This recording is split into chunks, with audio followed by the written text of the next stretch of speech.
In the next 10 minutes, you are going to understand yourself more clearly than the last 10 years. Maybe you keep burning out. Maybe you feel like you're always too much or never good enough. Or maybe you spend years in therapy or working on yourself, trying to fix yourself when you were never broken in the first place. Just conditioned. When you don't understand yourself, everything feels harder.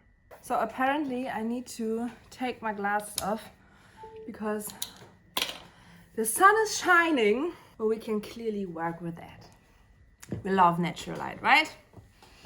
So to truly understand yourself, you need to understand what parts of you are your real nature and what parts are simply coping mechanisms you learned while growing up. And once you see the difference, something incredible happens. You stop living someone else's life and you start finally living yours, including all the great potential that you have inside of you.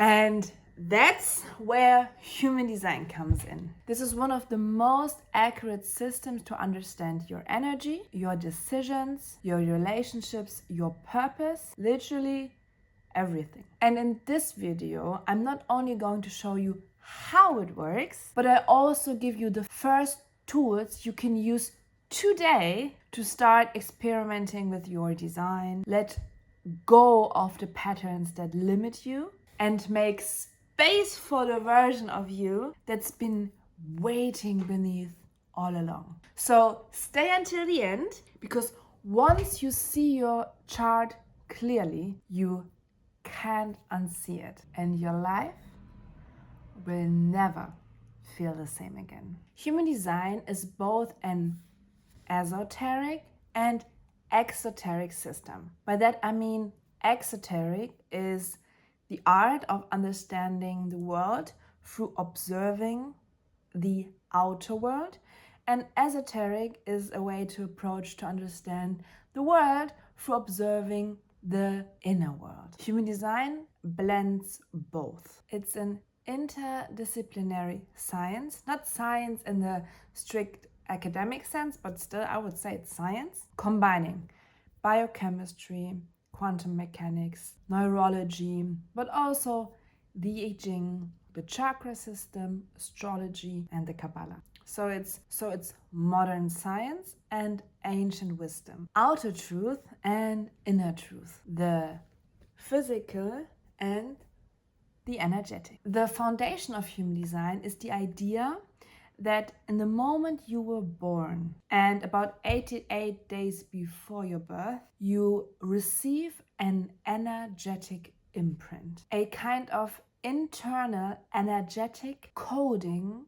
shaped by the positions of the planets and stars. This all roots in the fact that stars produce neutrinos, and neutrinos, you can search it up, are subatomic particles that are so teeny tiny. These neutrinos are so small, you can imagine an atom as big as a soccer field, where the atomic nucleus is as big as a grain of rice, and the electrons are like flies that fly around that soccer field.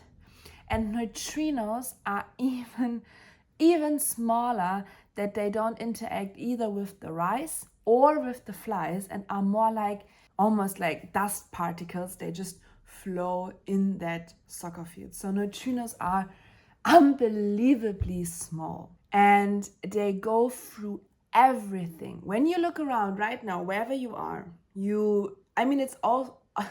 it's already unbelievable to imagine that everything that is physical is consisting out of atoms that are mostly space.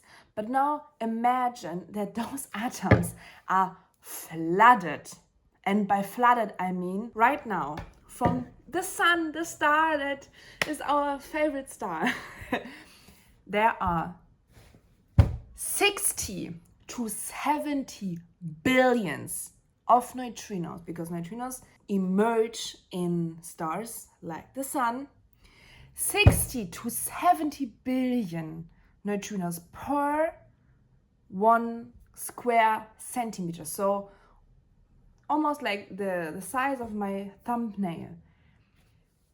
60 to 7 billion neutrinos from the sun are right now going through this tiny piece of my nail. So we can't imagine how freaking many neutrinos from all the stars are physically present right now in this room. This is textbook science, okay? So that's basically the reason why astrology and human design works, why the planets and the stars are influencing us, because they are literal particles from there flowing through us right now. And human design says, right, 88 days before your birth and at your birth, you are imprinted by that specific composition of that time in space. If you know astrology, you can think of human design as an astrological birth chart, but much more precise. Instead of a single zodiac sign, the human design uses the I Ching hexagrams. We call them gates. And we use them to describe the exact frequency of your energy. Each gate has 3 levels of expression: the shadow, the gift, and the siddhi, which means the enlightened version of that energy. And together they form a detailed map of your natural self. Human design works because it assumes something simple. You and I, we all have a natural, unchangeable self. A blueprint as real as your genetics. Your human design chart shows exactly that. But then life comes and teaches you some, let's say, strategies. And that's where the conditioning comes in. Conditioning includes everything you learned since you were a child to be loved, accepted, or safe. Even, and that's important, even if it pulled you away from your true self. Here's a metaphor that I love to use to explain this. Imagine a fish and a bird have a baby lion. Nobody can see the lion's true nature. The fish father says swim, the bird mother says fly. And the lion tries both but fails miserably every time. So he thinks, I'm the problem. He builds coping strategies, flippers so he can swim, wings so he can fly. So he survives through compensation and adaptation, but not through alignment. So he unlearns alignment. He probably never knows what alignment for him means. And that's exactly what almost everyone, what most of us do. We build wings we don't need. We build fins we'll never use. We bend ourselves into shapes to please parents, partners, society, until deconditioning starts. And deconditioning is actually very simple. We just take off the fins, we take off the wings, and we finally start to roar. So now let's make it practical. To make sure you walk out of this video with actual value, let me show you the first 2 things you can read immediately in your human design chart. Before you can start, you obviously need your human design chart. You can click the first link in my video description. You can create your chart for free. It's 100% free. You will need to have your exact birth time. Please ask your mother or look in an extended birth certificate and take a screenshot. Please use that website. It's just I'm going to reference that colors and their websites in this video, maybe in further videos, so you won't get confused. Take a screenshot because it's very complicated. You will need to come back at it again and again and again and again. And when you have that, we can dive right into the analysis of your true self. When you open your chart, you'll see 2 things. you'll have the human design body graph in the middle, and you will have two columns, one on the right and one on the left side. Right side means conscious, and I always describe it like it is like your right hand. I can consciously choose to address my right hand and make forms and shapes with it. On the left side, all the red numbers are unconscious, and I like to describe it like your stomach. I know my stomach works. I know if I eat food, I take a shit later. So something in me is digesting the food, but I can move my stomach around or tell it to stop digesting. So it's there, but I can't address it like I can address my right hand, for example. This is a part of you other people notice about you before you even do it. It's more your natural body. What you see in the columns is displayed in the body graph. It's basically the same information, but displayed differently. So for example, you will see here, gate 64 in conscious sun, and that's why it's activated in the human design body graph, exactly where number 64 is, with a black energy flowing from gate 64 towards the Ajna center. So there you can see those information match, and the numbers in the columns and in the human design body graph are called gates.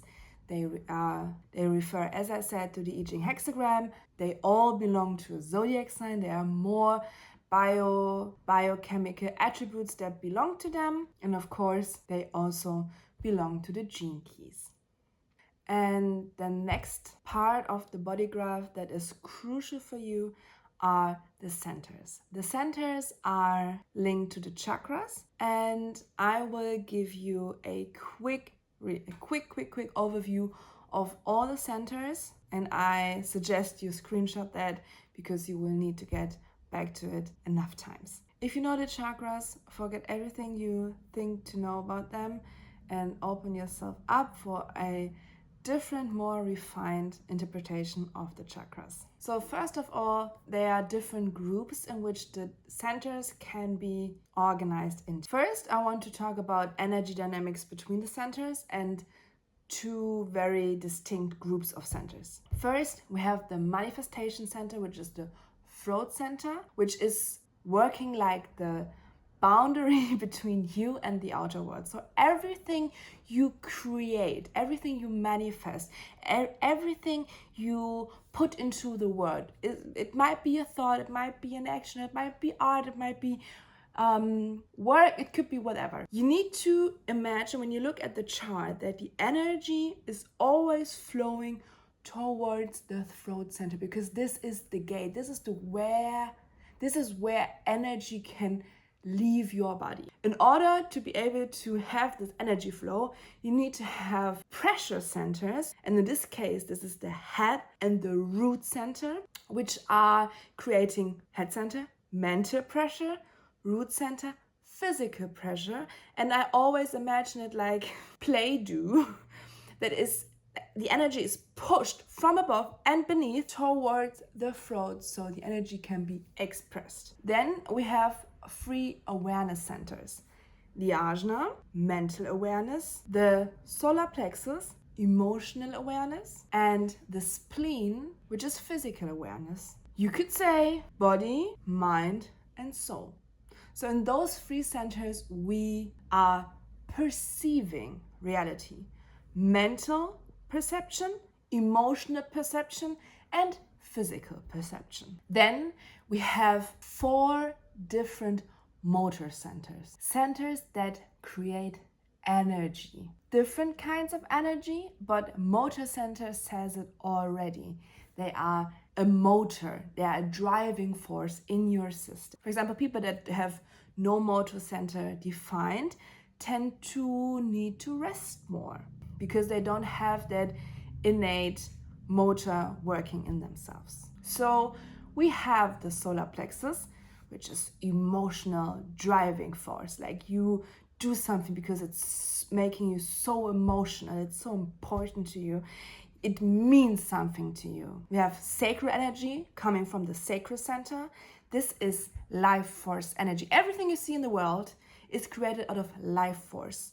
In Asian martial arts, we know that as the chi that is in the lower belly.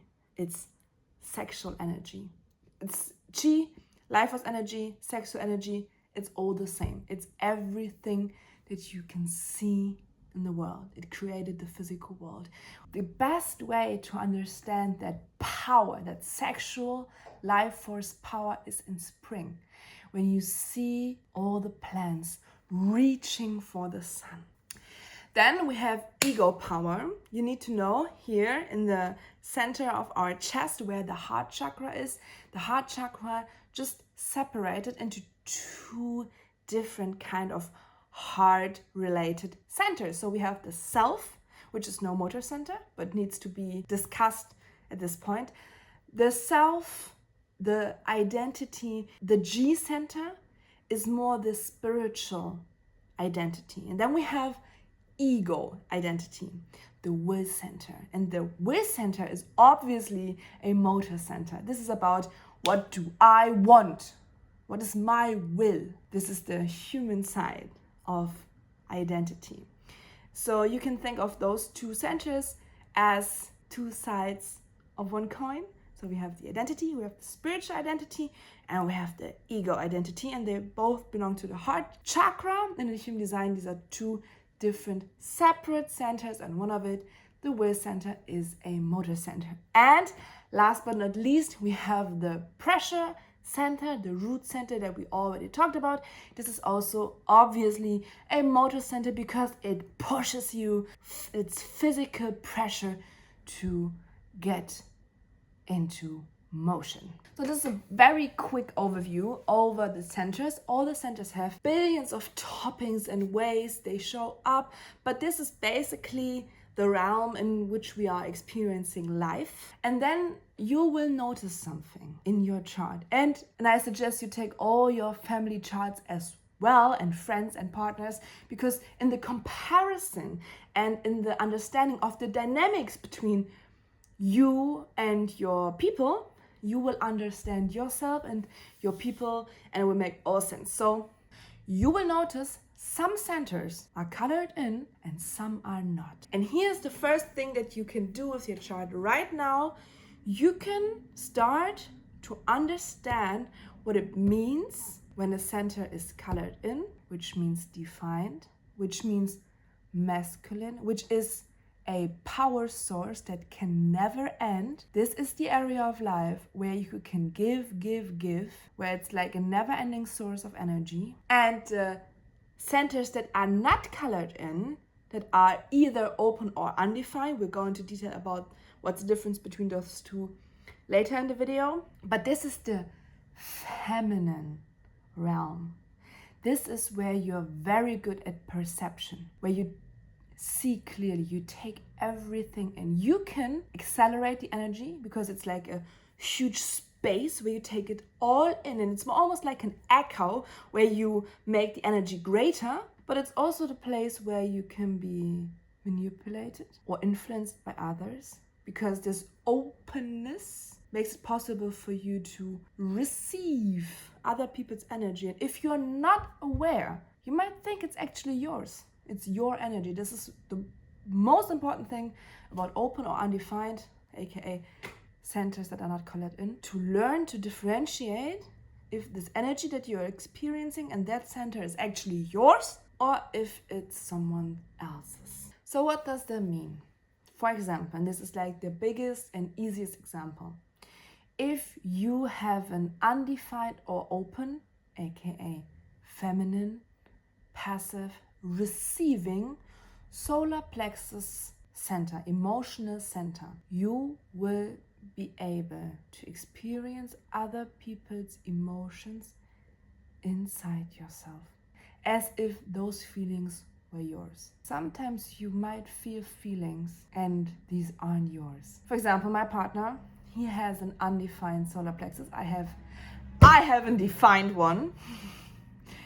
And when I'm angry, he feels my anger inside of himself. And he also accelerates it, so it becomes more through him somehow. I'm, for example, have a defined solar plexus. So if you have a defined solar plexus, welcome to the club. We will always have intense feelings, our own feelings, and we are not that kind of empaths naturally. So of course I can understand your feelings. I'm not an autist I'm not that kind of autistic where I don't get your feelings. So I learned to understand that when somebody's crying or that there are social situations where people get upset or happy or whatever, I can see that, I can understand it, I can act accordingly, but I don't feel your sadness inside of me. I can be totally fine. I mean, I can feel sorry for you and I can feel with you somehow, but it's more like for me, it's more like a mental process and a process of understanding. And I would never say that, oh, because you cry, I feel sad now. I can feel your sadness inside of me. I'm totally fine. I see you, but I can feel happy at the same time. My partner, he probably doesn't understand why I feel the way I feel, but he feels it inside his body as if he would be feeling. And you can take this model and put that on every center. Another very vivid example is I have an open Ajna. So I'm completely, it's impossible to be more open-minded than me. I have a complete open mind.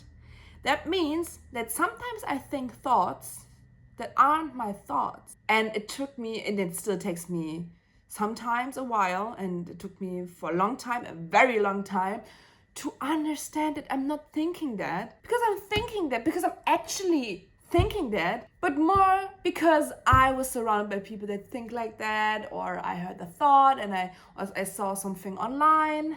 I'm a sponge, a mental sponge, and I'm so super receptive to every perspective. I can understand literally everyone. That's why I sometimes have very extreme perspectives, because I'm just a space, mental space.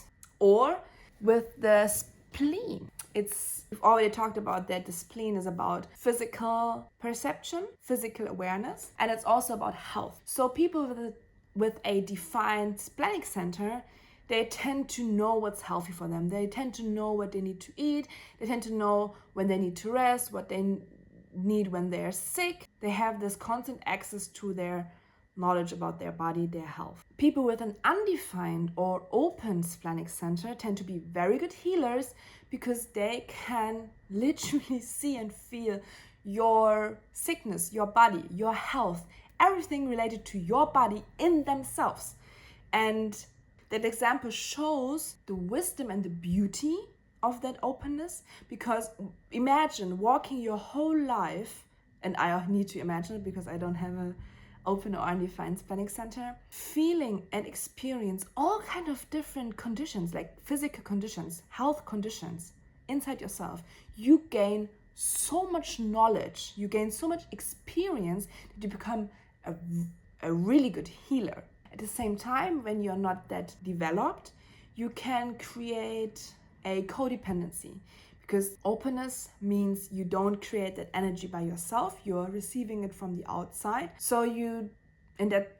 That's something that we all feel with undefined or open centers, that we are lacking something, especially if we have strong defined centers where we are used to have energy. We feel at other parts of our personality, of our energy system, we are lacking something. And this is probably the most beautiful thing about human design, because it shows that we are indeed not working as singular individuals, that we are a big community. So what you don't have, I have, and we work best when we work together.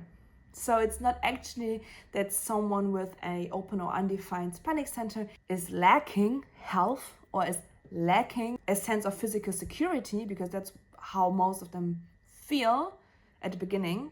But it's necessary for good healers to be perceptive, to be open, to be able to receive other people's conditions.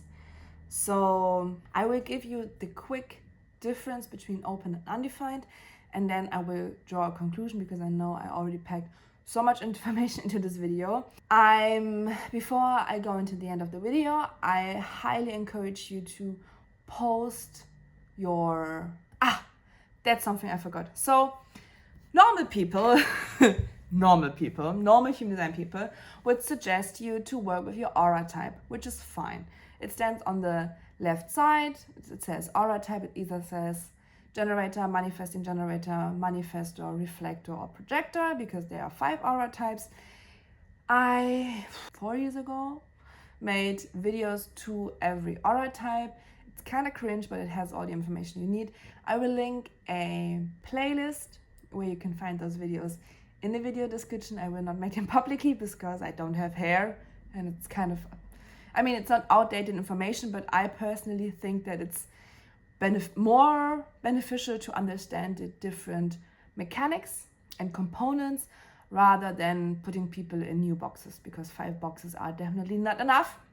But of course, this would be the traditional way to start working with human design. And then I would like to have you drop in the comments your aura type, what you've learned in the video, if you had any epiphanies, and what interests you the most, because I have so much knowledge I want to share, and I feel finally it's the time, because I've been studying human design for years now, and I always felt I don't know where to start. I'm so nerdy about it, and if I start to nerd around, nobody will get what I mean, because people need to understand the basics first. But I'm just starting now. And I think I work best with your comments. I love to react to your comments and give you exactly what you need. So give me specific questions, give me open questions, whatever you want.